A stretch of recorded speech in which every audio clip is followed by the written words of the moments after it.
All right, good evening, everybody. Thank y'all for being here tonight. My name is Amy Welch James, and I'm the high school principal. And I have with me Miss Krista Leon. She's our elementary principal. Our middle school principal, Stacy Bradford, had every intention of being here until about 2 o'clock this afternoon when he realized his wife was returning at the airport at 5 o'clock instead of 8 o'clock tonight.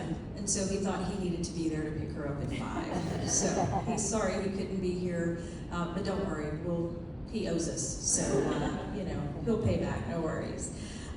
So we've been trying for a very long time to have Claire do this presentation for us and for our teachers and for our community. And I think we've had it scheduled twice and have had to, for different reasons, cancel. And so I'm so very appreciative of you and your time to be here tonight and share this important information with all of us. So thank you for coming out tonight. Sit back and enjoy the show because I have a feeling it's going to be very, very good.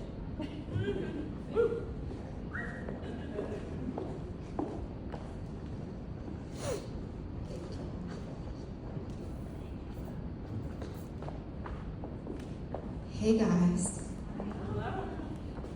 I'm so excited to see all these faces tonight. It might not be very many, but they're very special.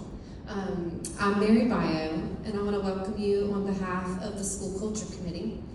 And I wrote down some thoughts just because if I didn't, you might never hear Claire talk tonight. The evening was organized by the School Culture Committee, and Claire has donated her time and expertise, and we are so grateful for that. In the mission, I just wanted to share the mission of the School Culture Committee is to strengthen our school's culture and encourage a holistic approach to how we school and to how we do community. So what does that mean? What is a holistic approach? School culture can be defined as the guiding beliefs and values that are evident in a school. And it can encompass all the expected behaviors and values that impact how a school operates. So we're just letting that sink in for a second because it's the driving values and it's so important. Our committee, we seek to strengthen the school's culture by promoting this holistic approach to how it operates. It means we don't just value achievement and performance, but we also value the humanity and everyone in our school community. And so if you're still in these seats tonight, you are putting your humanity and your humanness first, and we care about that. So thank y'all for being here.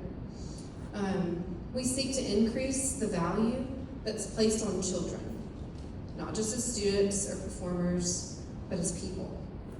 Increasing the value on teachers and staff, not just as professionals, but as people.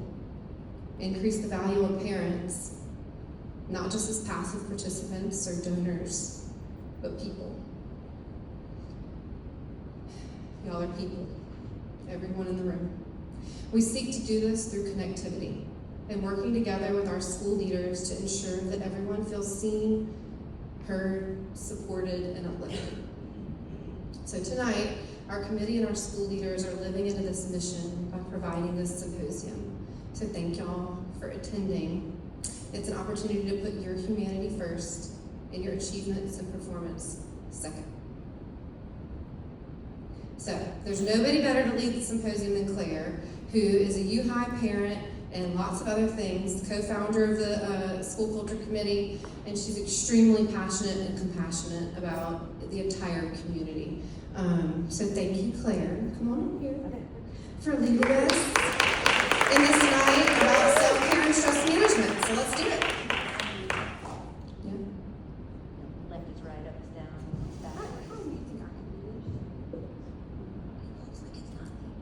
Hello, mic check? Yeah.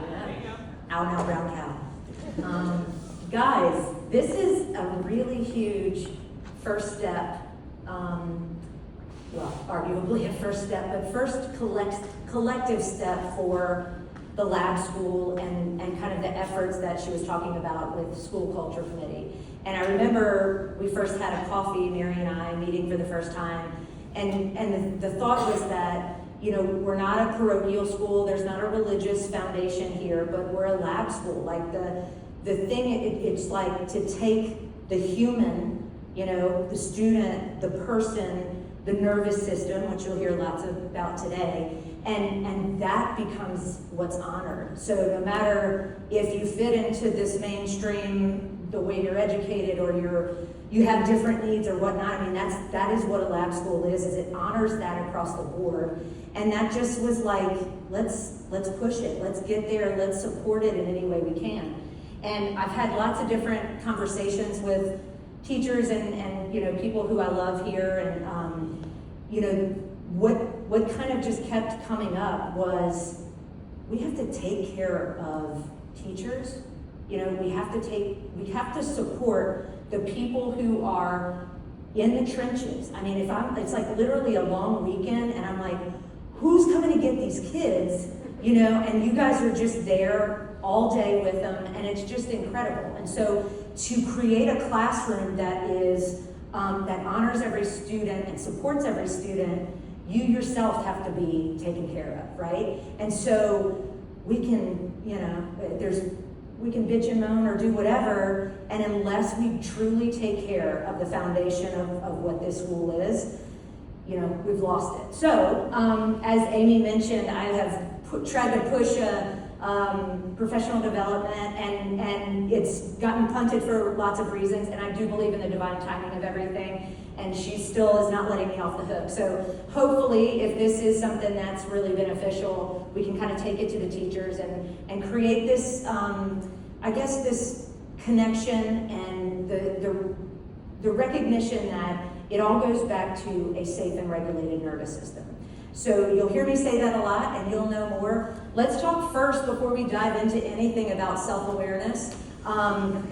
When we look at any step forward in profound change, we have to be able to check ourselves, right? And that's necessary. So, you know, this may be a fake it till you make it situation. And I, you know, when people ask me like, how's everything going? And, you know, how are the kids? And I used to say, I'm white knuckling, right? And then I'm like, no, I'm gonna use better language. I'm living the dream. So I started saying that. Am I living the dream? Probably not. But if I keep saying those words over and over again, and actually alluding to the fact that that video that I was playing when you guys were walking in, that is a positive affirmation rampage. That's a meditation. You can have that in your car. You can have that in the morning when the kids are listening. We do positive affirmations for children, and the kids love it, arguably. Kelly Abrams like rolling his eyes the whole time, but he's mouthing it, you know. And what a beautiful way to start your day, right? You're getting poured in this beautiful message, this goodness, and that's going to come out, right? So if the last thing we're doing as I'm letting Kelly Abram out of the car is, you know, we're yelling about something and sister's having a meltdown and all of that stuff, he's starting his day off in this dysregulated place, right? And then we're trying to expect that children whose nervous systems are not fully developed can take that with them and go about their day and actually be, you know, behave well and, you know, connect with other humans and learn and all of those things that we need them to do. So self-awareness, you know, the true definition of mindfulness is being curious about something that you're feeling, something that you're doing, and not judgmental about it. That's the hard part, right? And also being accountable. So if you recognize, this actually a great example happened last night.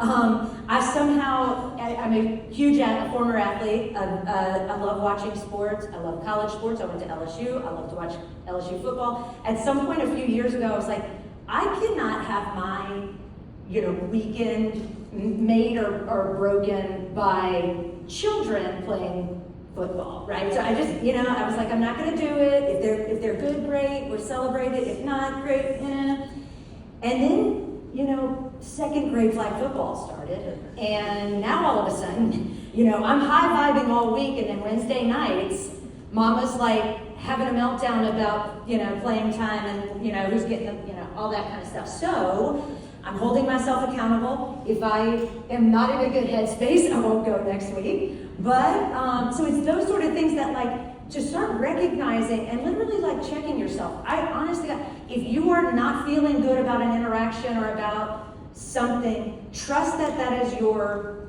ego or something is that you're doing that's creating a negative situation. Start thinking about, it's so easy to blame other people and to be like, what, look, this Kelly Abram, poor guy, he's not here to defend himself, but every single thing I'm like, what is wrong with him, And then I realized, I'm like, oh, your energy is real bad, not yours, Mary, mine. And I realized, the common denominator of everything that I'm interested in bitching about is me, right? And so if I can't recognize that and pull back and be like, and it's true. I mean, if you, have spent a lot of time and money in mental health therapy, and the first take-home message is awareness, like awareness that there's a problem, right? You don't even need to do anything else. And in fact, as a physical therapist who treats kind of more, chronic pain, more mental health patients as well, it's the same thing. It's like the awareness of what my body does to kind of achieve balance or feel safe or whatnot, and is that serving me well, or is that creating more stress on my system in any way? So, here's our presentation, self-care and stress management, and what I'm hoping to do is just kind of pump in a little bit of the tips and tools as we go, and then that's what we're gonna kind of finish with. The first part of this is, it's a lot of neuroscience-y stuff. That is not to like trick people, this is not a science lesson, but we have found in the chronic pain management world, the number one thing that improves a person's pain experience is truly understanding their pain experience, right? And what that means is that we as practitioners have to understand a very, very big concept and make it palatable to be able to explain it in a way that anyone can understand, right? That's me on a good day. But let's be honest, in the vein of self-awareness and candor, which people always will come up after a presentation. And in all honesty, as a practitioner, I think that I have a good set of hands and manual therapy skills. But I think the thing that keeps people coming back is this connection that I can make. This ability to be like, what? Here's my bad stuff, right? And here's why, here's how we can get through it. Here's why it's making your physical body hurt. Those sort of things and connecting. So, yep, that's me. That's what you're gonna see more likely. So all the admin here who keep seeing my name in emails and now my face, this is the face that you'll likely see way more. Okay, so why is a physical therapist standing in front of a group of arguably 50% mental health practitioners? Raise your hand if you're a mental health practitioner. Yeah. Okay, so that's a bit daunting, right? To be like, let me just tell you about your profession. And it's sort of the pain into purpose model, right?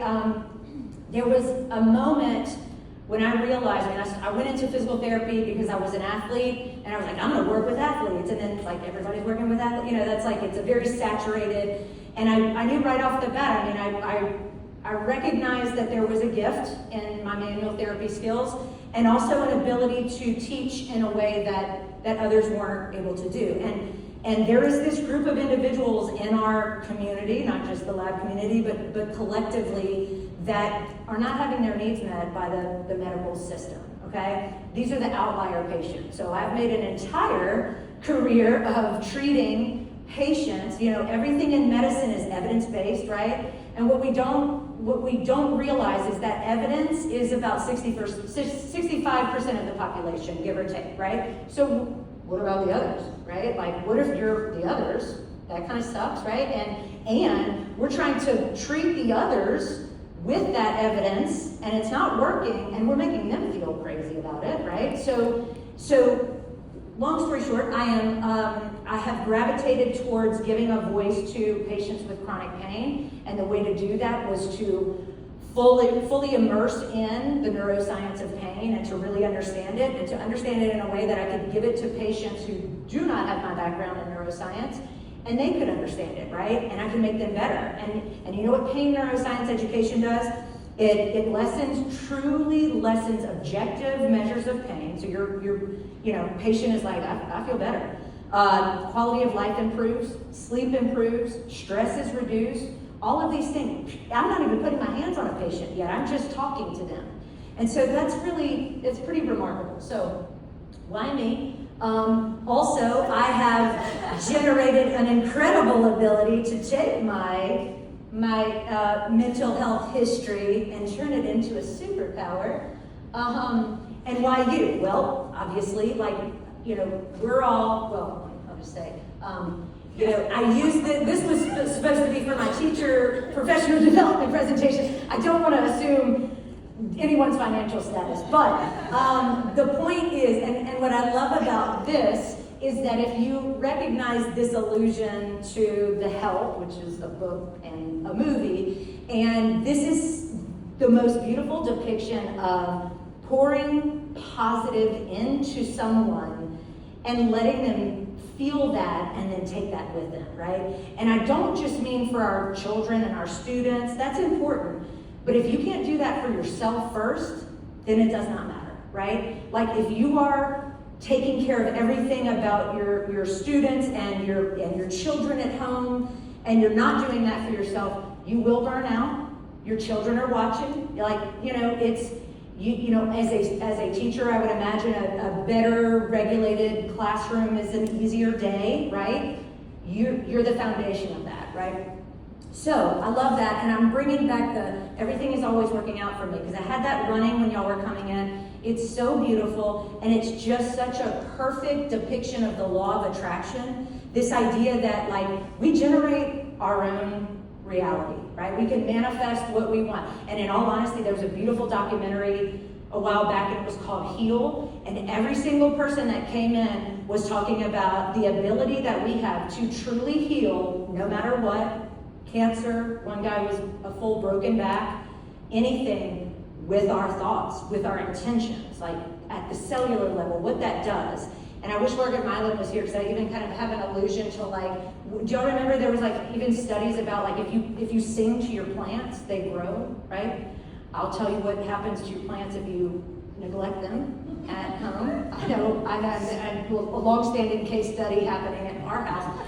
I don't know if I was looking for this picture, and you may have seen it, and it's a little cartoon, and it's two adults kind of leaned over whispering to a child, and what's coming out of their mouth is just hearts and whatever.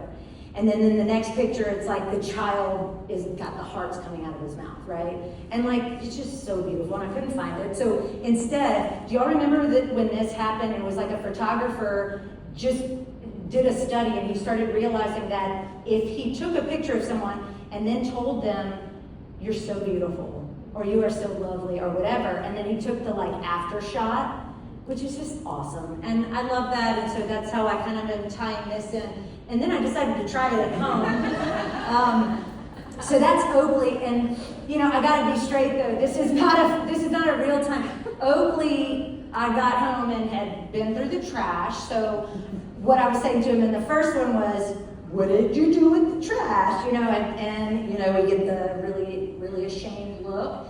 And then I said, "Who's a good boy?"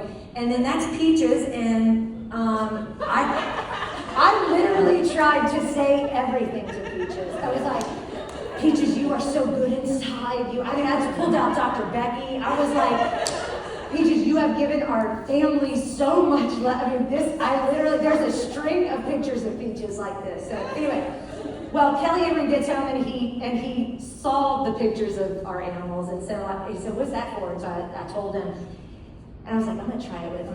This was literally about to leave, so he's trying to be very. I was like, "Okay, just look natural."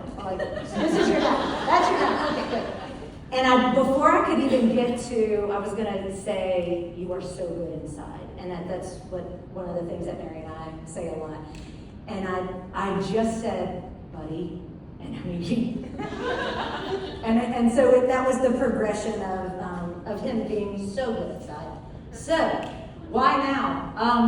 Here's the other thing. As a young clinician, I had this I was like, I'm going to save the opioid crisis alone, right, or whatever. And in hindsight, now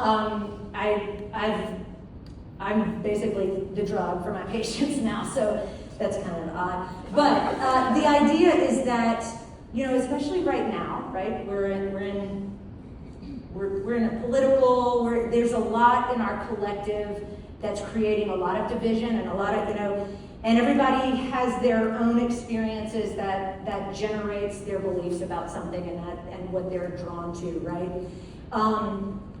The only thing that we can do, and I've told this to people, I cannot watch the news, I won't do it. And I also realize that is a privilege that I have as someone who lives in a home with TVs and I'm safe and I have lights on and I have food and all of that, to be able to not look directly at the really shitty stuff that's in our world. But if I do, I become dysregulated. I'm an empath, I get sad. That is not healthy or helpful for my family, right? So what I can do is hold space for that, know it's there, and go back in, right? And come back to myself, check myself on my second grade flag football situation and all of the things that I'm reacting to, and I'm like, why am I reacting to all of this? Okay, overview of presentation. And you're like, why is this presentation not started? Good. Okay, someone keep a time too. Okay, so here's what we'll kind of go into. We're going to do a little bit of the foundations, neuroscience, a little background on our nervous system. We're going to talk a little bit about stress, define what it is, signs, symptoms, and systemic effects of stress. Everyone is feeling it. And the important take-home message there is, if we don't actually truly start doing something about it, our health will suffer. Like, every single reason we go to a doctor is rooted in stress, arguably trauma, my mental health practitioners would say. And so if we don't know how to regulate our nervous systems, and I don't mean keep a calm steady, right? Because even that is not healthy. We would say that that's probably in a freeze response. But being able to know when I'm out of balance, when I'm dysregulated, and have tools, my tools may look different from yours, how to get us back into a safe, regulated space. That's how we become someone who can co-regulate with a child who is dysregulated, right? And then tips and tools. So, beautiful handout that you got. I mean, let me be honest, it was a Word document, black and white, when I handed it over to Mary Bio. So, that being said, it's really beautiful, and I love that take-home message, and I love that we can also be able to give these out to teachers and things down the line. This is a perfect example of what we just said. Like, this whole steady state of being regulated all the time, it is impossible. We are humans. We encounter stressors. Our nervous system responds with some neuroendocrine responses. Then we kind of get back down to baseline, or that's the goal, right? It's also not these really high, long-standing moments of chronic, intense stress and then coming back down and we're really good for a while. It is just being able to recognize. It's that self-awareness thing. Okay, to be able to know when I'm out of balance and know which tools I need at any moment to kind of recover. And so what does that mean, a regulated nervous system? I use the term safe. So when we're talking to our kids, you know, a safe nervous system is engaged. Like we talk about, and we'll go here in a minute, but this idea that like we have this very basic brain, right? This is reptilian brain. This is all of our fight or flight responses, right? And then we have this human brain, this higher executive function, this ability to socially engage and connect with other humans. When we're threatened, we're in fight or flight brain, right? Can you engage with a child when they're mid-meltdown and talk to them about, well, you probably shouldn't have done that? I mean, you know, do you think they're hearing any of that? Or in that moment, do we need to connect and then circle back later? Well, probably should have done that, right? You know, and know when that time is right to circle back and know when that nervous system is safe, right? So how do we get a regulated nervous system, or what is a regulated nervous system? It is safety, connection, the ability to socially engage with other people and feel confident about that. Activation, movement is key, and I'll even go into like the vagus nerve, which is arguably our most important tool. When activated, pulls us from that fight or flight response into nice, calm, rest and digest place. And rest. So all the tips and tools will kind of go back to that. Anyway, that's all I have for now. Okay, sorry. Okay, so our nervous system, right? Central nervous system is our brain and spinal cord. Our peripheral nervous system is all of the nerves that are in our extremities, in our viscera, all of that stuff, okay? So don't get too caught up into it. But the autonomic nervous system, which is, goes back and forth with automatic nervous system, but that is the big picture today. That is the nervous system regulation tool. So our sympathetic nervous system is our fight or flight response. We have been wired, if we encounter some threat, we're gonna have this whole, endocrine response that creates an ability for us to either run for our lives or fight for our lives, right? We need that, right? Necessary. Although, what was once a saber-toothed tiger is just like an email, right? Like a work email. So we just need to figure, find our balance there. The parasympathetic, which we call rest and digest, is the opposite of that. And when we have tools to activate that parasympathetic and dip out of that sympathetic, that's when we can kind of regulate. It is not, you're not human if you don't have a sympathetic fight or flight system. The idea is to recognize when you're there, okay, what can I do to pull out?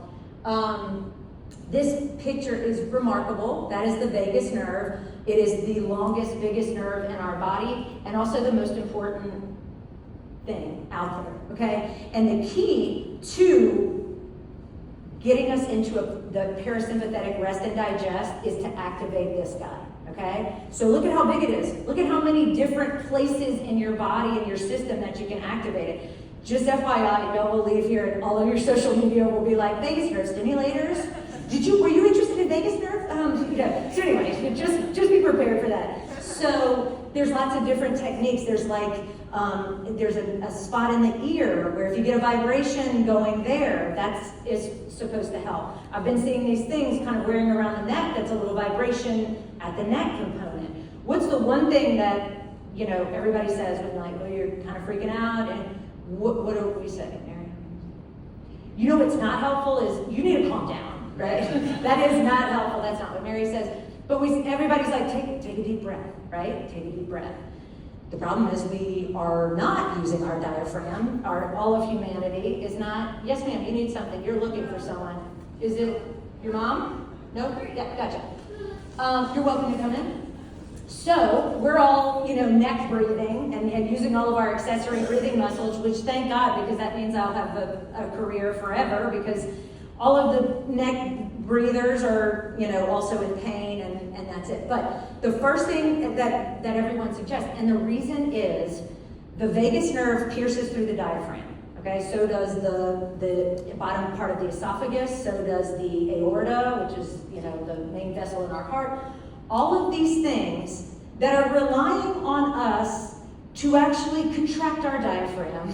And we have completely stopped doing that, right? And it goes back to, I know there's lots of gentlemen in the room, and it's funny because I now mainly treat women, but historically, even in the clinic, when I would talk to people about like, okay, like what you have to do is you got to let your belly out, right? Like you have to be vulnerable enough to truly let that little underbelly out, right? And all the women are like, absolutely not. I have not let the belly out, and I don't know how long. Women have literally spent their entire lives sucked in, guys. I don't know if you guys know that, but that is the truth. We have not engaged with our diaphragm in 1,000 years, all right? Anyway, so, and my men are like, what? Y'all sucking in all the time? Yes, we are, sir. So, it takes a level of vulnerability to be like, I'm gonna let this belly out, I'm gonna be okay with it, and that sort of thing. It's probably something you should start practicing at home. But a true activation of the diaphragm is a belly breath. It is letting that belly out, and then when you blow out, pulling that belly all the way back in. The other interesting thing, and we'll go into the tips and tools on breathing, is we also tend to do this, like take a breath. Or if you're like, okay, in through the nose, and then you do the forceful exhalation. Very audible sighs all around our house. This is how I know when she's stressed, and I'm like, lock it in, And the problem with that, though, is You know, mouth was designed for talking, eating, nose was designed for breathing. And when we overuse our mouth, we lose too much CO2. And arguably we're like, well, why don't we need CO2? I thought we needed oxygen. You do, but for true ventilation, for you to bring oxygen in, there's got to be a little CO2 in that cell to like change, right? If there's no CO2, then oxygen's coming in. So then what ends up happening is you start getting more breath. I need to yawn. You start yawning more. You start gasping, and that's, you know. Anyway, wow. Okay, someone keep track of the tangents. That'd be good. Okay, so this is what I was talking about, the 3-part brain model, right? You know, we have this reptilian brain. This is the absolute foundation, and this is how the nervous system has developed and evolved over time. That rest and digest, that lizard brain is the fight or flight response. The theme is, am I safe? Nope, I'm not. I'm gonna react, I'm gonna respond. Am I safe yet? The mammalian brain is, and I love, this is our limbic system, our emotions, our memories, the things. So, you know, think about your dog, not about Peaches, specifically my cat, but Oakley, you know, he was very worried about how I was gonna react. I have not done anything to react except look at it and be like, what did you do with all these, you know, trash here? And then the human brain is that executive function, the ability to connect with other humans, to communicate with other humans, to remember something and know, hey, I'm going to take that with me and not do this next time, or whatever we need to do with it. So that is our human brain. That's our humanity. Not only that, but how can I be better, right? How can I learn from this? Anyway, this is me in real time helping people who have not asked for my help. That's essentially, that's just me out there. Okay, so let's talk a little bit about sensory processing. And the reason this is important is because when we talk about threats or stressors that come in, it all goes back to how we take in our sensory environment, right? So what that looks like is we have receptors all over our body, inside, on every surface, on every muscle, joint, every organ, all of it, and it's taking in messages, right? And it's taking those messages and it's sending them up the spinal cord to the brain and saying, well, this is what's happening. What, you know, and then the brain's like, it's like, okay, we've been here before, this is not a big deal, we can, you know, and then there's some output. So for instance, y'all are sitting here, you're not thinking about your butt cheeks on the seat, but your butt cheeks are on the seat, right? And it's just, what ends up happening is all of this sensory information is flooding in, and your brain has decided that it's not important, don't need to know that, or it's gonna take something and be like, whoa, we need to do something about this, I need a shift, I need to, so every little thing in our sensory environment is a potential threat if our nervous system thinks it is, or if our brain thinks it is, right? So if we're more and more dysregulated and we're more and more in that fight or flight, and we've been there so long that our nervous system is now like, our baseline is higher, so it just reacts much quicker to things, that's a problem, right? So, I think I got everything. Yes, so that's how we engage in our environment, is we taking in sensory information, we're wondering, is this important? Do I need to do something about it? And then there's some output. So here are our senses, the 5 senses that we all talk about. We don't realize that there are 3 other ones that are very important, especially as a PT. Taste, smell, touch, hearing. And then the 3 that we don't typically talk about, vestibular system, so that's my movement of my head in space. Proprioception, that's our balance, that's our ability to know where our body is in space without having to think about it. And our interoception, which is something inside of me has a need, and I can recognize it. I'm thirsty, I'm hungry, you know, all of those sort of things. So those are things we don't truly think about until there's an abnormality there, right? And just as a brief pause, and in using those number 1, 5 senses, probably arguably one of the first things that y'all as mental health practitioners give to a patient, because it's so easy and it's so effective, is this 5, 4, 3, 2, 1 grounding technique. When you are feeling dysregulated, when you're feeling out of your body, when you're feeling overwhelmed for whatever reason, this is such an easy, beautiful go-to. It is 5 things you can see. Say them out loud. Look at them, okay? 4 things you can touch, 3 things you can hear, 2 things you can smell, and 1 thing that you can taste. all right? So that's just such an easy technique to kind of go back to. If anyone wants any of these resources, I can email them out. These were not originally my words, and so this is just important that this knowledge gets out there in any way. Okay, what about when our sensory experience is abnormal, right? What about our kids who are neurodivergent? What about the kids who don't feel safe in environments that everyone else seems to think feels safe? That's tough, okay? And that is, I mean, you know, I'll start pushing now for our next symposium to maybe be centered on the neurodivergent child and resources for parents and resources for teachers as a lab school. We need to be able to support that, right? And the understanding, again, goes back to the nervous system. And look at all of these diagnoses, right? These are symptoms of a big thing. The big core is an abnormal sensory processing, a sensory processing disorder, okay? And much like if you've seen the figures of like, they talk about autism as a spectrum, well, like every disease out there is, right? And the spectrum is not linear. It's not like you're real autistic over here and we're really not. It's a circle, and you've got more of some and less of others, right? And so that is, I mean, it's just a beautiful thing to remember. And you know, the neurodivergence, 1 in every 6, I would argue, as an adult who has just gotten her neurodivergent diagnosis, that it is way more than that, right?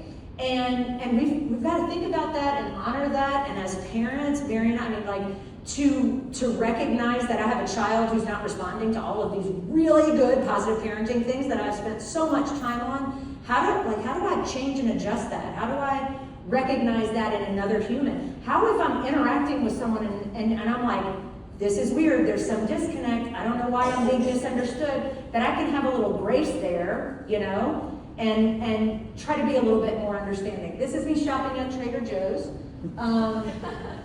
Anyway, okay, so after every little section, I have a little take-home message slide. The goal is a safe and regulated nervous system. The vagus nerve is key. We'll go into lots of different discussions about that. At any point, too, if we need to stop and take a little potty break or anything, let me know. Okay, so what is stress? And, you know, arguably stress becomes that negative thing that we don't want, that is weighing on us and all of that. Truly what that is allostatic load. Stress, by definition, is everything we encounter every day through our sensory experience, and whether or not our nervous system decides that that's something threatening or not, okay? So everything, all of our life's experiences, it can be as benign as I walk outside, it's a little bit colder, I'll walk back inside and get a jacket. Like that, you know, that is my body picked up on something, I need to make a change, you know, brain recognize, you should probably get a, you know, make that change and go. So that's, we don't think about that as stress because it's not, but it is our bodies interpreting something and remembering, hey, we were here before, we were frozen in our classroom or whatever, and we make some adjustment.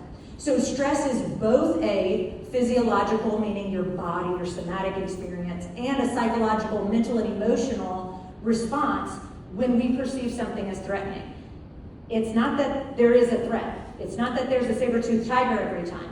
It is that for whatever reason, in that moment, I am recognizing something as threatening, and someone else may not be, right? And so I have to know that as you know, in my own body. I have to recognize that for my children, for other people that I'm interacting with, right? So, what is the output of a potential threat? And we'll kind of go into that. Stress is absolutely normal. It's normal to our humanity. Oftentimes it's necessary. It motivates us to make some productive move that saves us or whatnot. Okay, so stress to every person is unique. This is just the old roller coaster analogy, right? You got the front row sitters, your arms are up, they don't even care if they're locked in, right? And then they're like, okay, I'll get on it, but I'm not gonna like it. And then Kelly Abram and I just like watching from afar, people, you know, and I will say, start recognizing those things that like society is like, everybody should like a roller coaster, right? And then if you're like, I really don't, honor that, with yourself. Like, so the example I give is like, I literally stopped watching TV or movies that were, well, I never watched scary, but like even suspenseful or anything that was triggering to my nervous system. Like, I already am triggered. I do not need things that I've self-inflicted triggering, right? So it's comedies for me, a little romance, right? Like that's what I'm sticking with. It makes me feel good, it lifts me up. If I'm gonna be adding something onto my nervous system, it's gonna be beneficial, right? Start picking up on those things that like society tells us we need to do this. If that does not feel safe to me, I'm not doing it, right? And our beautiful son, who has figured that out long before I did it, right? I mean, I was like, I impostered my entire existence growing up, and he's just like, no, I'm not going to do that. Like, you know, it's your best friend's birthday party, and you know, no, it's too many kids in the pool, right? And it's like, okay, you know, honoring that, and then being able to tell our new little mom-dad squad to be like, guys, we RSVP, we were coming, but this morning we changed our mind. Really sorry, I'm trying to honor where we are. And to be able to like say those things without like feeling threatened about loss of friendships and stuff, like that's how we start changing the narrative of everything needs to fit into this very specific way, right? So anyway, I love that. It's just a water balloon toss, right? Bro, take it easy. Anyway, okay, so this is our stress bell curve, right? And arguably, some of us are bell to the left, the type Bs of us, and others are shifted right. But the idea is that, you know, stress is necessary. It's necessary for us to be a functioning member of society, to get up, to do what we're supposed to do as parents, as teachers, or whatever our job is. And so it's important to recognize that. So there's an optimum amount of stress in our life that is good for us. That is different for every person. You have to start learning what that is for you, okay? And what the problem becomes is that side of the graph where we're reaching a point, and maybe that point, that fatigue point, and we get more to exhaustion, is coming so much more frequently, right? This episodic stress, but it's okay if maybe we get there and then we can kind of come back and regroup, and how do I say no for a couple of weeks? But if we're pushing past that, because society tells us we need to work harder, we need to, you know, I mean, my patients go to Europe, y'all, and they're like, they feel good when they come back. They're like, I ate gluten and drank whatever I wanted, and the air was, and then they're like, they stop working at 3 p.m. and go eat for 8 hours, like whatever it is, but like we have these parameters set where we're like, you know, needing to compete with whoever's around us and be better, you know, to the point where we're really harming ourselves, and we're creating a model for our children, our students, that says the only thing is to burn out, right? That's how you succeed. And especially, and not that men don't also feel this, but mothers, that's huge, right? And then there's this undercurrent, and this is, you know, not a religious thing, but there's a beautiful book called Boundaries, and it's written by Cloud, that's coming up. But the undercurrent is Christian, where there's this undertone that in the Bible, women have to be subservient, right? We have to serve everyone, we have to come out of ourselves and give, and that's all we do, right? That's our role. And you know, that's not healthy. That's not what God wants. That, you know, that's I don't know what God wants specifically for you. But that's all to say that is not the goal, right? And we need to be modeling something that our children see and honor and that they take, right? It says that, like, can we break the generational trauma? Can we say that out loud? And can we stop doing those things that people ahead of us have done that have set us up for being sicker? And, you know, anyway, these are lots of ways to categorize stress. And I put that there just to say, like, okay, so for instance, chemical, even like patients of mine, an inflamed tendon, right? The sensors in that tendon are picking up on some abnormal chemical, something happening, and it's triggering hey, you probably should like guard that or ice it or whatever, right? And so there's lots of different ways to categorize stress. I use the like imaginary worst case scenario, Claire, you know? The interesting thing, I think I have this coming Well, yeah, this is me after I do that one thing on my to-do list, but then I don't even realize it's not even on my to-do list, so I add it to my to-do list and then crap, yeah, Dodie knows.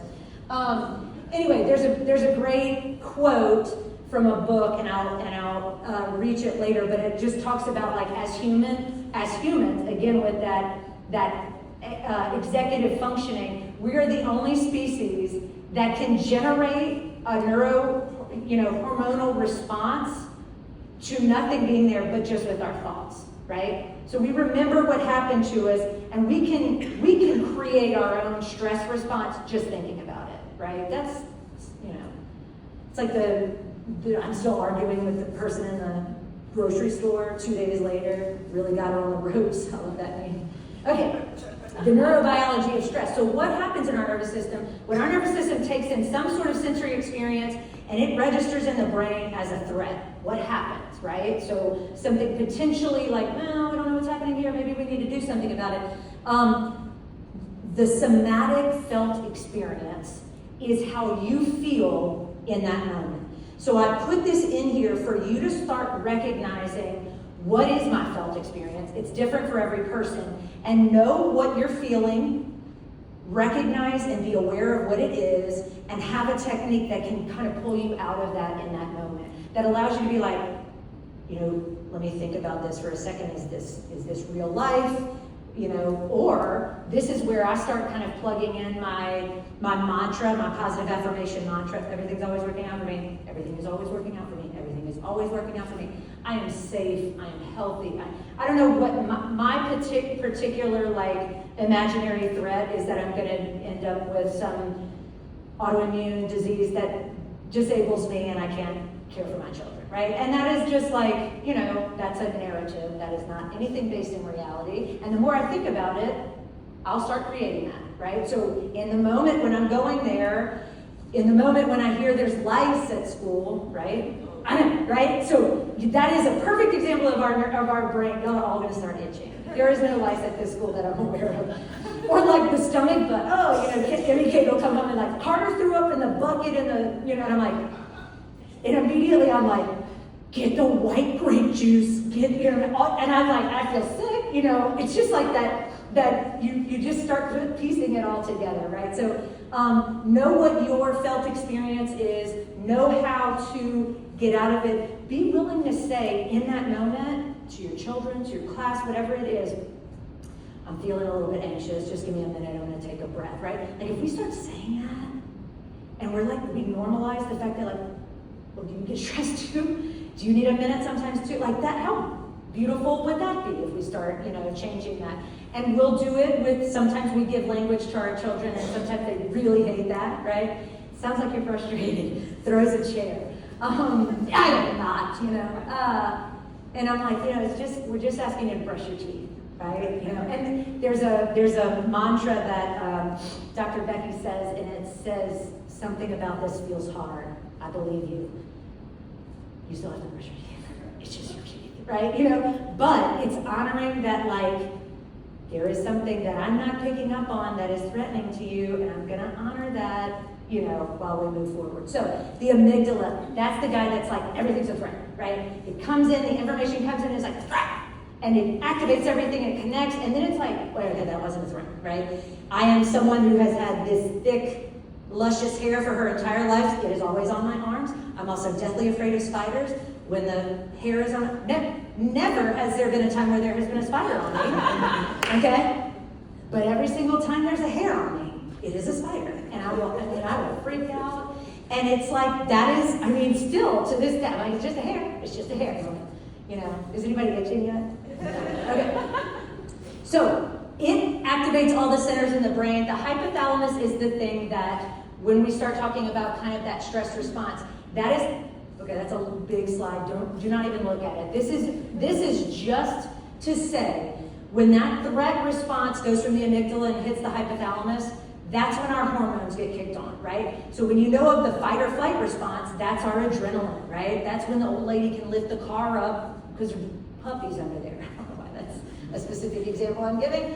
Okay, let's break it down into sides. So this is the short-term stress response. So when there's a threat that comes in, the short-term stress response ends with the release of adrenaline and norepinephrine. This is how we fight or flight, right? This is how we get amped up, we get out of a situation that is threatening to us. All of these things are really good. Our heart rate goes up, our blood pressure goes up, blood glucose is released into the muscles so that we have the energy to do what we need to do, right? Increased ventilation.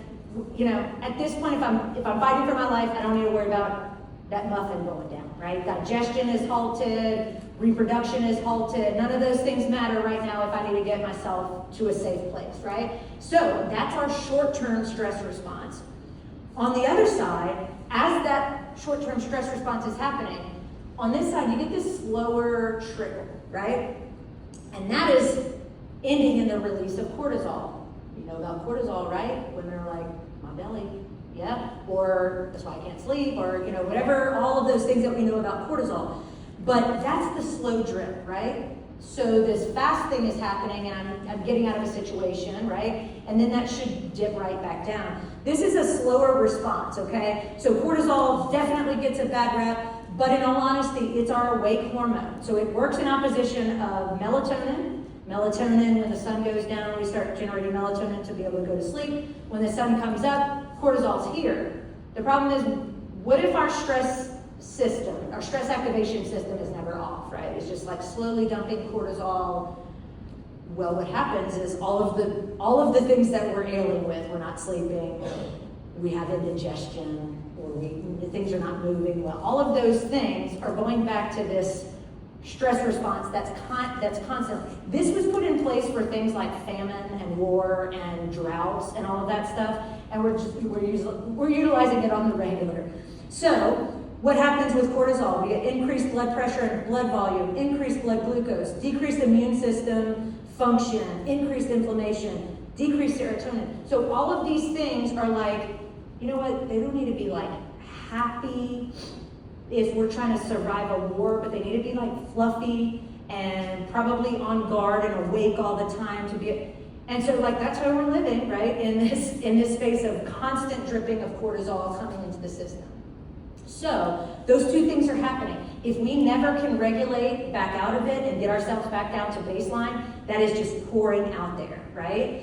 Cortisol in connection with stress is arguably the number one thing that is driving our illnesses and why we're not healthy. So allostasis is kind of similar to, if you've ever heard of the term homeostasis. So homeostasis is just our ability to bring all of the systems in our body back to a balanced, regulated place.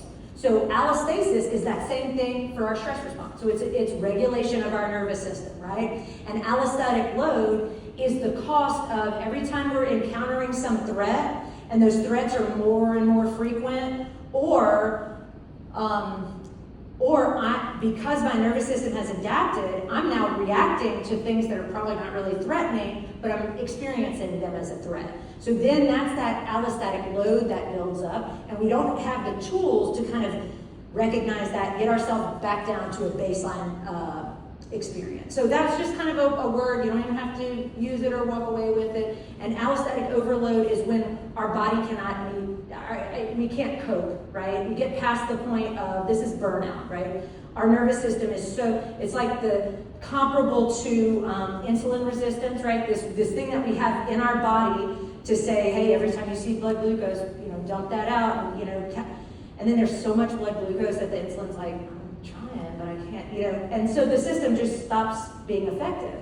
So the same thing happens in our nervous system where cortisol is like, I'm trying to do, and then there's no longer even that response, right? We would call that sometimes medically adrenal fatigue or something like that. Remember, the goal is not zero stress or perpetual calm. It is just being able to recognize when you're off and being able to pull yourself back in. This is the quote.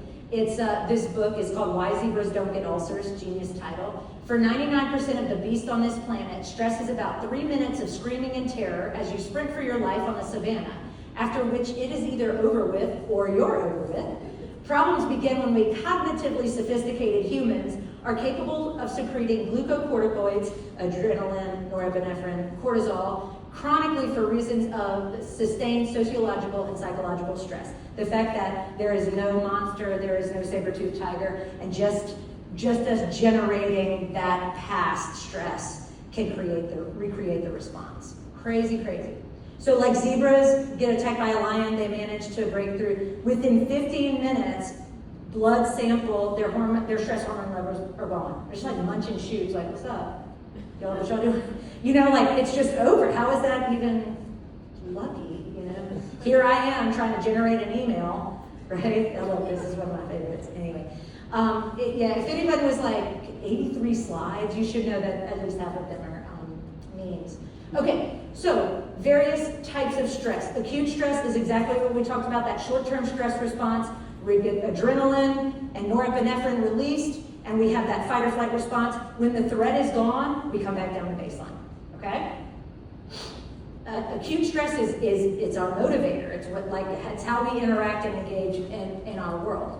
Now, episodic stress is that same acute stress, but then really back to back, right? And so these are like the type A's of us, or the self-inflicted. I think everybody in this room, maybe that's why you're here. Who knows? But it's important to recognize in these moments where we feel this buildup of like I'm getting a little bit more overwhelmed, to start. It's like the rubber balls, glass balls, to start letting the rubber balls bounce, right? Say no when you need to say no. Don't, we bring our family in, we're not gonna go and do that thing that everybody's doing, that sounds fun. We're gonna bring it back in, we're gonna regroup ourselves, we're gonna teach our children that they can come home and regroup and they don't need to participate in everything. So, episodic stress, these type A's. Chronic stress, again, that same long-term stress response that ends in cortisol. The problem with that is that all those good things in the fight or flight response are also the things, if they're there too long, increased heart rate, increased blood pressure and blood volume, increased blood glucose, are all the foundations of chronic disease that we're dealing with. Cardiovascular disease, insulin resistance, all of that, okay? And trauma, and this is not a presentation on trauma, but it is definitely necessary for us to kind of hone in on this, because trauma, and I probably would have the support of the mental health practitioners in here, is absolutely the #1 root cause of anything abnormal or problematic or whatever that we're feeling. And unresolved or unregulated and unaddressed trauma is just the root of disease, right? So trauma is an event. The event is not important. The event it can be big, it can be very small. It can be very small over time, right? This little t trauma where over time my nervous system gets so ramped up that it encodes things as major events, right? So the event is not necessarily the specific thing, but there is something experienced or seen that generates a response in our nervous system that is too overwhelming for us. And in that moment, instead of being able to engage, get rid of the threat, and come back down to baseline, it encodes in our nervous system as a problem that will not go away until it's addressed, okay? So I'm trying to kind of give that in the most basic. So it's both an event that we can't cope with, or our nervous system response that's so abnormal because something is so deeply distressing.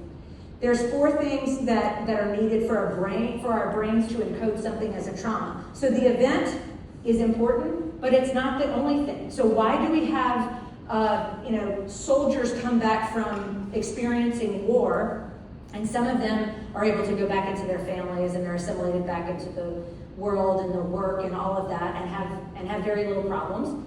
And then you have some that come and they are debilitated with PTSD. So the war is problematic, but it's not that.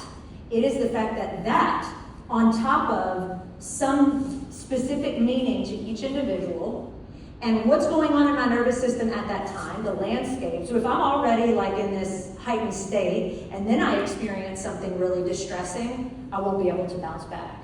But someone else might be able to take that and be like, whew, that was really rough.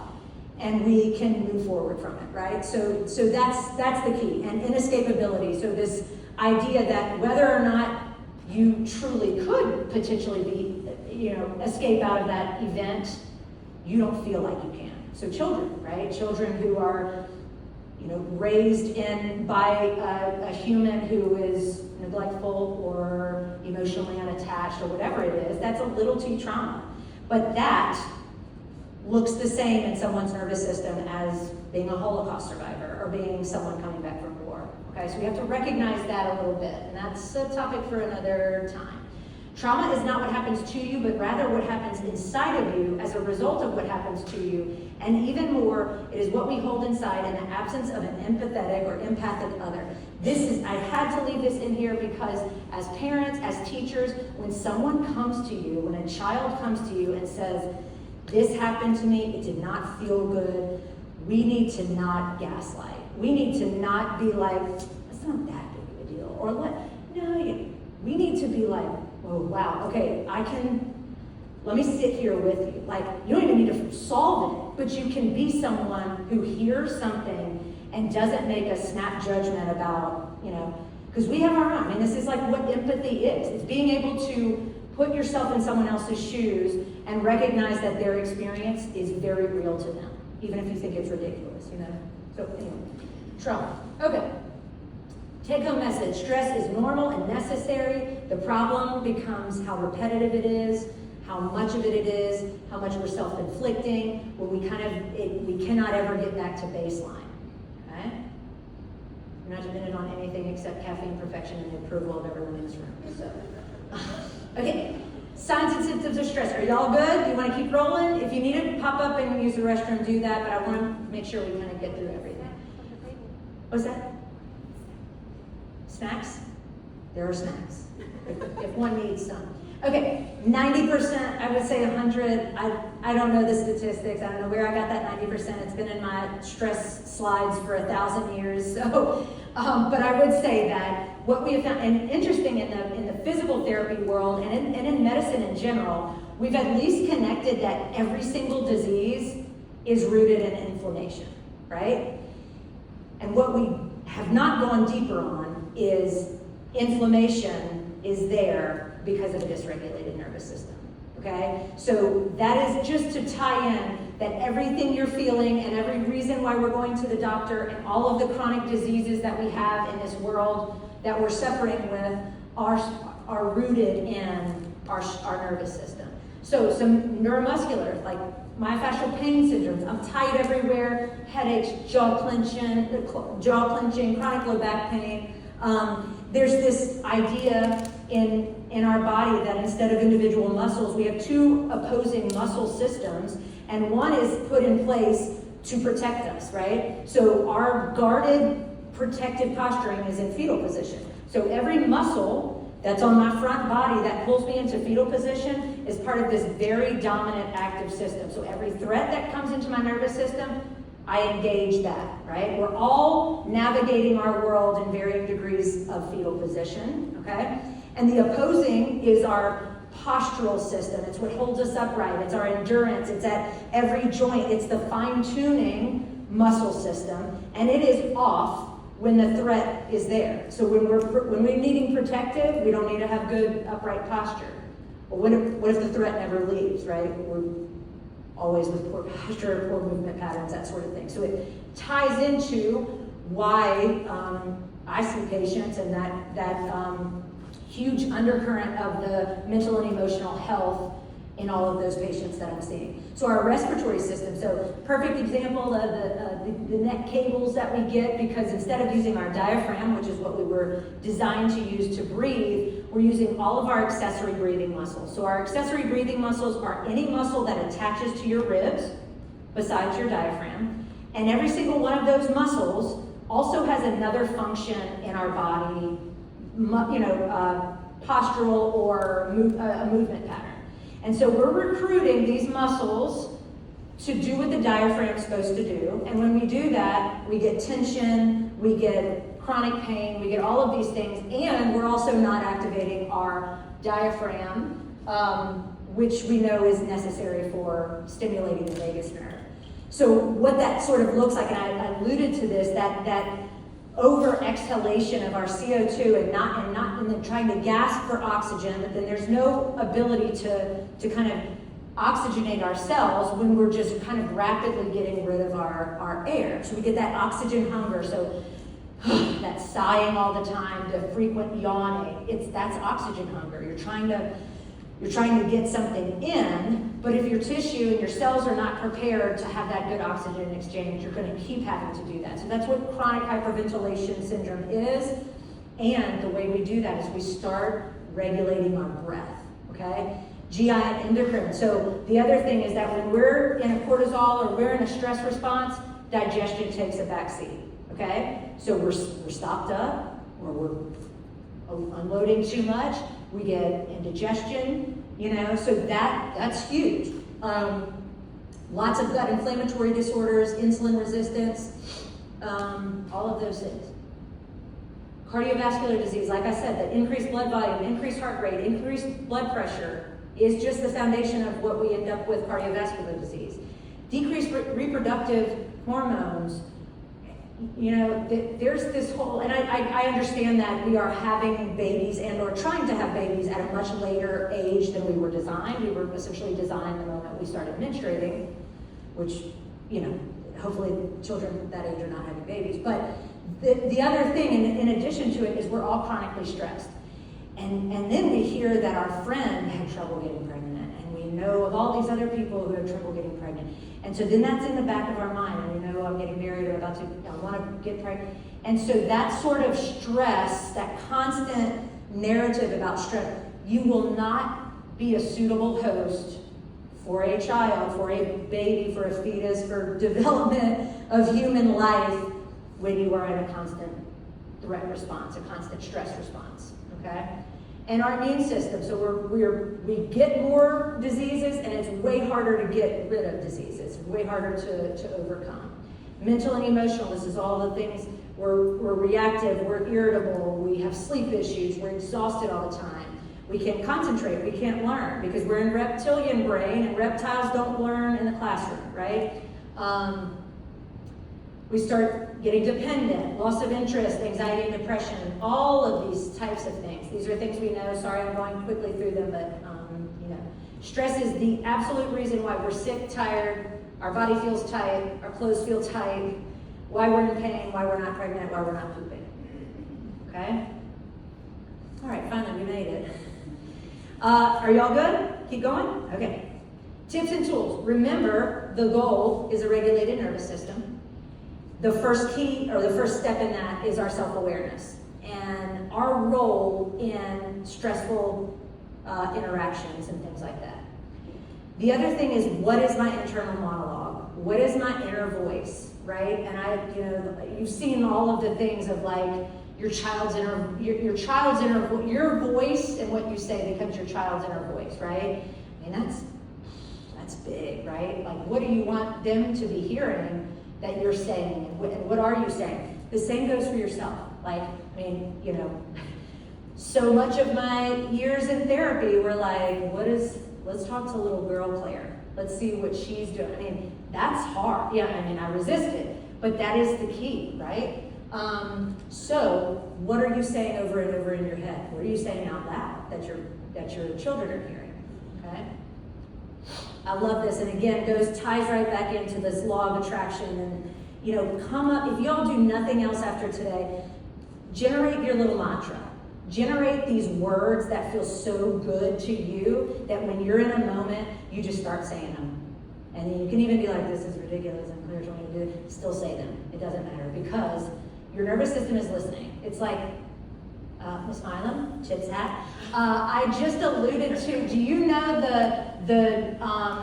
that plants grow better if you like sing to them or play music for them or talk nice to them? Do you know that? I used to sing to my plants. Okay. So I love that, and it's important, and we act as though just as humans, we're the only ones impacted by it, but we are energetically connected across the board, living, breathing organisms of every kind. And so am I generating a negative feedback loop, and I'm then also attracting negative feedback loops, and that's just, we're perpetuating this fear, this, all of that. Or am I someone who's generating a positive response for myself first, for my children who are watching, for my patients, for my students, all of that kind of stuff. So your words matter, they become what you make them, right?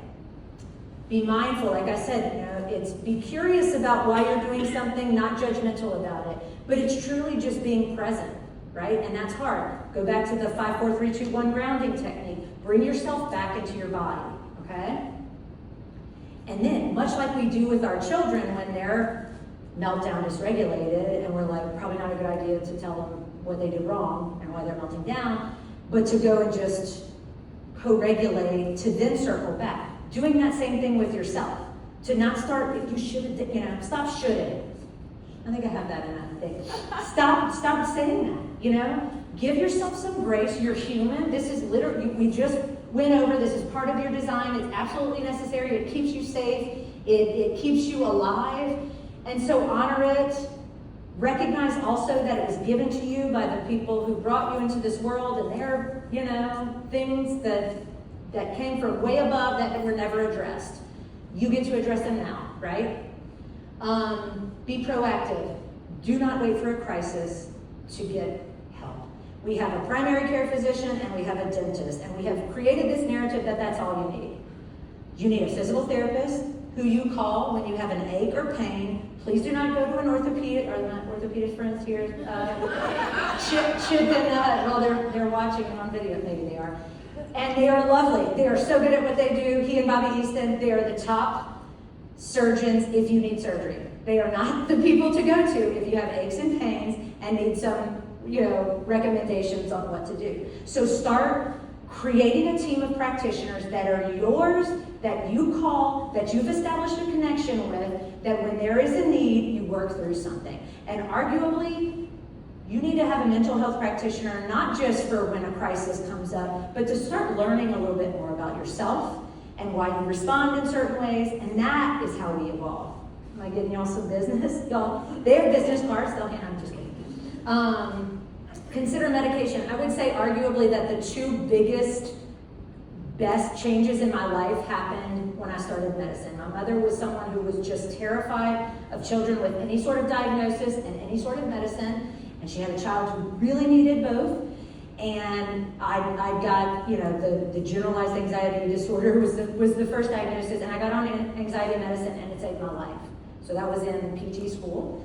The second time was this summer when I got my ADHD diagnosis, and my life changed. I became so present in my body, in my life, like Kelly Abrams and I's relationship has, you know, and it's just remarkable. Do not be afraid. Not everyone needs it, but do not be afraid, and do not be afraid to consider that for your child and all of those things, okay? Like, we have to understand that your nervous system, just like any other thing that we would put medication towards if it were ill or diseased, is part of that and needs that.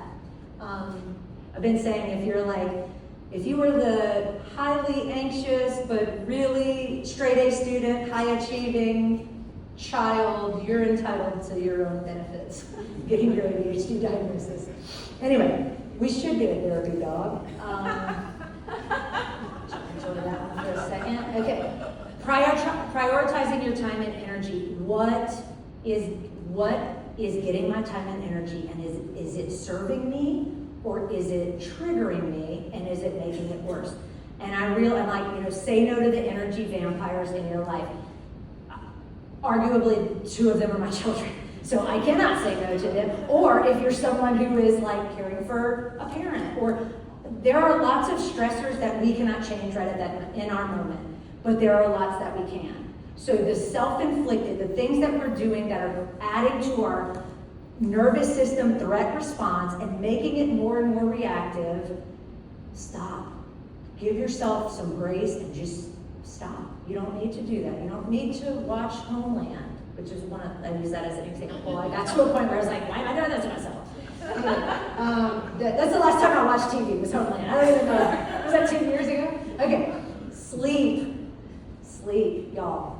It's so important. It's how we recharge, right? But if we've got cortisol pumping constantly, we're not going to be able to sleep. We have to start building a sleep hygiene, your own night routine, okay? It's going to look different from anyone.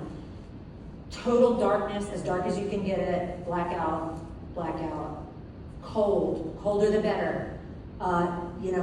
Get the screens out of the room. I mean, I'm saying this. Mary's like, well, you're going to talk, right? Get the TVs out of the room, get your screens out of the room. Like, you waking up in the middle of the night and be like, I'm just going to, just sit here and mean out. That's not helping. What the blue light of a screen does is it turns on, it thinks the sun is out. Oh, okay, we need to wake up, right? So you're generating that, melatonin dips back down, cortisol comes back up, we wake up. Things like, eating not only after a certain hour, 2 hours before you're going to sleep. Your sleep needs to be for recharging, not for digesting the steak you had, right? Or this, very fixed sleep and awake times. Good thing in my home, doesn't matter the day, we're awake at 5:30. Okay, but recognizing that if your hormones become regular when you have a fixed sleep and awake time. Okay, so some tips there. Stay tuned, Mary. I'm putting it out there, so we're going to have to manifest it. We're going to try to create a wellness newsletter for the Cub community, and the first one will be on sleep, and so it'll have like a lot of these good little tidbits. So now we have to do it here. Okay, eat well. Stop yo-yo dieting. Just not every diet works for every person. What you need, the more mindful you are, the more tuned in and self-aware, your body's going to tell you exactly what it needs, right? Now, tabling that, I am also someone who, and this ADHD medicine has been incredible, is this concept of food noise. And if you don't know what that is, great for you. And if you do, this is why it's that constant need. And it's part of a dopamine response. There's this, the new concept is that we are seeking out things like alcohol, all of our addictions, sex, drugs, doom scrolling, whatever we do to get that hit of dopamine, right? Because we're all super low in dopamine, and that's how we get kind of, engaged and stuff. So, I don't even know where I'm going with that. So tangent, put one in the tangent column. But that is all to say, the more we can truly listen to what our body needs, the better we're going to do. If you stick to whole foods, balanced diet, all of that stuff, you're going to do well. If you try to get that pill, not any specific pill, but like, if you see something, you're like, oh, this is working for everyone, it's going to work for me, or we're going to jump into these fads, you're not truly addressing the undercurrent. And I would argue a lot of like the food noise stuff or the overeating, again, getting that dopamine hit, is rooted in trauma, is rooted in a dysregulated nervous system that is not feeling fed safety, so it's trying to seek it out in other ways. Supplementation, that's been a huge thing in our family recently, and there's a great book that we got into, and it's called The Out of Sync Child, is that right? So it is about sensory processing disorders. We read it. The first chapter has this huge chart, and in the chart it's a symptom, so it's like inattention or hyperactivity or whatever it is, and it lists out, could be ADHD, could be sensory processing disorder, could be, and it lists out like learning disability, all of the neurodivergent diagnoses, and at the bottom it says nutritional deficits. So every single one of these. And we did a big revamp of nutrition for Kelly Abram at the end of last year. He started having weird twitchy tick things that he's historically been ticky, and we were kind of just told like, just don't look at it, right? If you give it, then he keeps doing it, it's a thing. And when we did this whole revamp, we cleaned up just higher value supplementation. And this child, actually, his teacher is here, and she can attest to, I was the neurodivergent mother, the neurodivergent mother of a neurodivergent, who wrote out the handbook of, please be patient with him, these are his quirks, and they're like, okay, mom is crazy, we have not seen any of it. I mean, so there has been, in 3 months, our child has shifted from this very serious, intense, angsty, very much a low dopamine, this to a full of life, full of joy child. Okay, with you still, you know. Okay, all right, we'll talk. Your breath. Okay, so if we talked about expelling too much out of the mouth, what we have to start doing is nose breathing. So, you know, all of these tips and tools, if it feels like I have to generate time or space on my schedule to do them, no one ever succeeds with that. But what you can start doing is throughout your day, if you're sitting in traffic, instead of bitching and moaning about traffic, and throwing up your hands at whoever, I'm gonna come back in and I'm gonna just breathe. And I'm gonna put on a positive affirmations thing. So those are the moments where we can take something that is triggering to my nervous system and replace it with something that is so beneficial. And when we start calming our nervous system and we start getting us back down to a baseline, just like the more stressors, the more reactive we are, the less, and the more we feed good into our nervous system, the less reactive we are, okay? So that's the take home. Quiet nose breathing. So just simply breathing in through the nose and out through the nose. If you can switch that from if you are someone who's like, okay, I'm a little bit freaked out, I'm gonna go in through the nose, out through the mouth, and switch it to a nose breath, that is pure oxygenation. That is so beneficial to combat this chronic hyperventilation syndrome. An example of that is Buteyko breathing, which is you breathe in through the nose and out through the nose, and you go full exhalation out, and then you count. Breathe back in through the nose and out through the nose, expel all of it to the point where you're like, and so that's also a different thing that historically we talked about and learned, where it was sort of like breathe in and hold it and breathe out. It's the opposite. It's actually that you're creating kind of that oxygen hunger, so when that breath comes in a better organic way, you're saturating well. So diaphragmatic breathing, so, you know, laying, sitting, whatever it is, putting your hand on your belly, your hand on your chest, and knowing that this should go out and in. This will move because the rib cage is part of it. This will move, but it shouldn't be the first thing moving, and we shouldn't be like up and out, right? We shouldn't, you know, breathing through our neck. Straw breathing is the new brown bag breathing. Again, it softens the flow. We're not gasping, we are creating just a balanced flow of air. Move. You don't gotta go to a gym. You don't have to commit to some crazy exercise. Just move your body. That is exactly what it needs. And oftentimes, I got this vibration plate, just like that.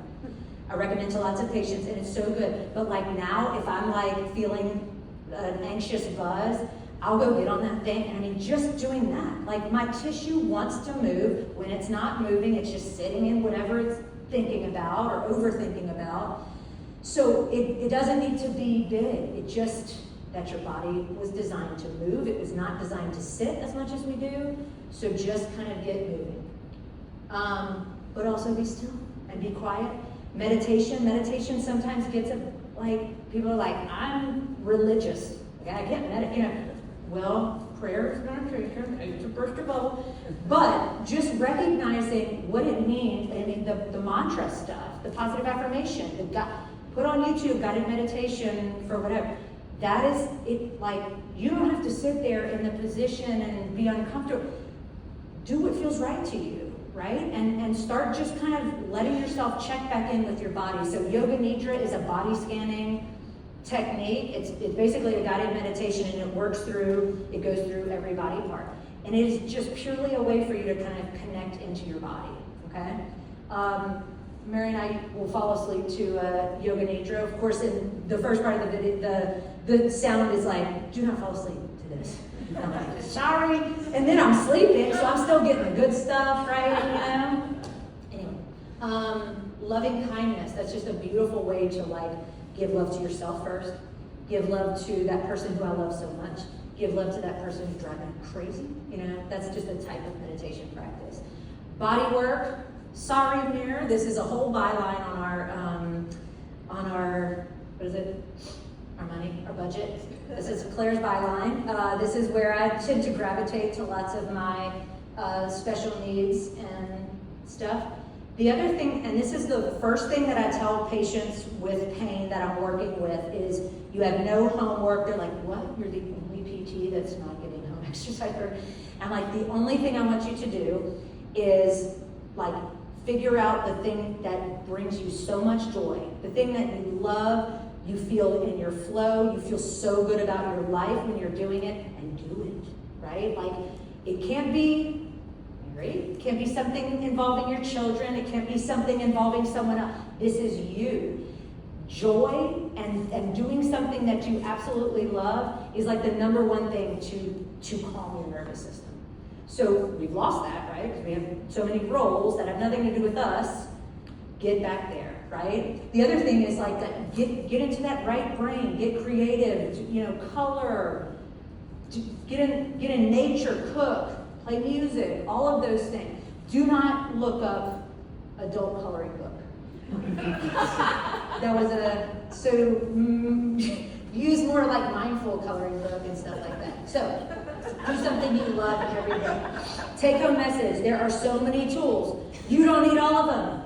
Figure out what's meaningful to you. When you go home and you write your mantra, but also choose one of these things, not if you're someone who's had a history of food problems with food.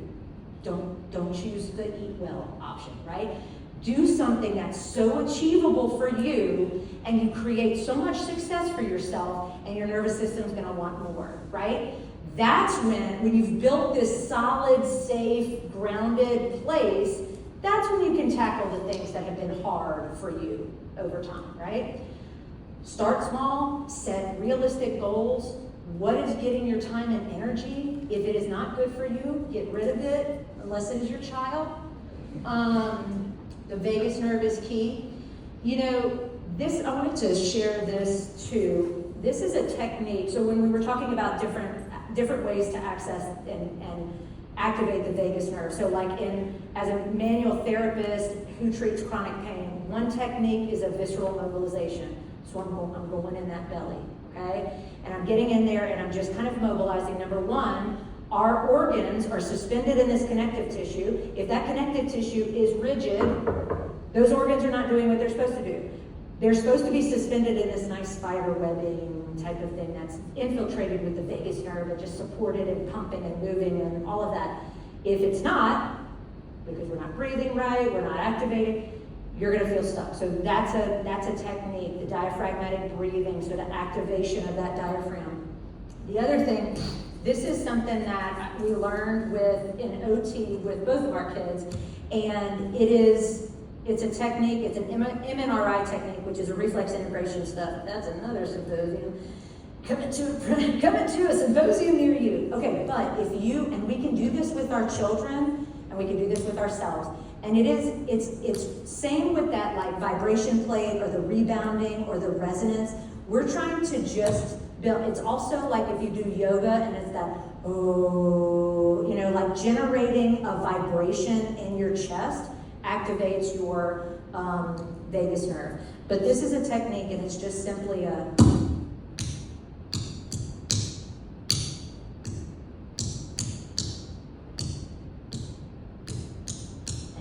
doing that over and over. You can't do it enough. We used to do it with like our kids around the hips, around the shoulders, all of that stuff.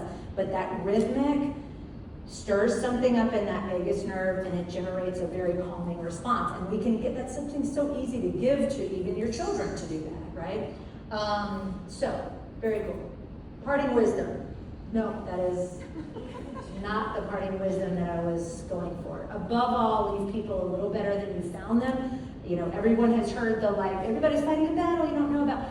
Yeah, we all are. And the more regulated we are and less reactive we are, we start actually changing the world. We start actually connecting with humans. We start raising humans that are not reactive and all of that. And that is how systemically we create some change. So I believe that's it. Also, maybe just turn the news off. Just turn the news off. Honestly, nothing is going to change between now and November 5th or January 20th or whatever. Nothing is going to turn it off. We're not only poisoning ourselves and what we got. I mean, my mom's got literally all night in her room is Fox News. And I'm like, oh, you're just hearing it over and over. Turn it off. Your kids are actually listening to the point. I texted Kelly Abrams' teachers the other day. The second graders right now are talking about what's cool, A, and politics, B. You know it's not cool? Second graders talking about what's cool in politics. And that's happening because at home, they're hearing something that we're saying. We're either saying something to them or we're saying something around them, and they're picking up on it, and they're talking to their friends, and they're starting to exclude, right? And we're starting to separate. We don't need to be doing that. And so that's important. Turn the news off. Also, it's coming. You all know what this means. All right. So, questions, comments, thoughts. That was long. I have no idea. Is it now Friday morning? Is it Friday morning?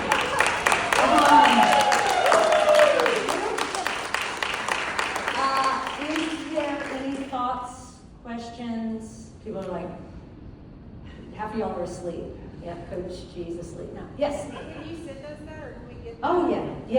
Yes, actually. And, yes, I will. We recorded it. Who knows how that will turn Everybody, out. proof of you being here. But, I'm also, I am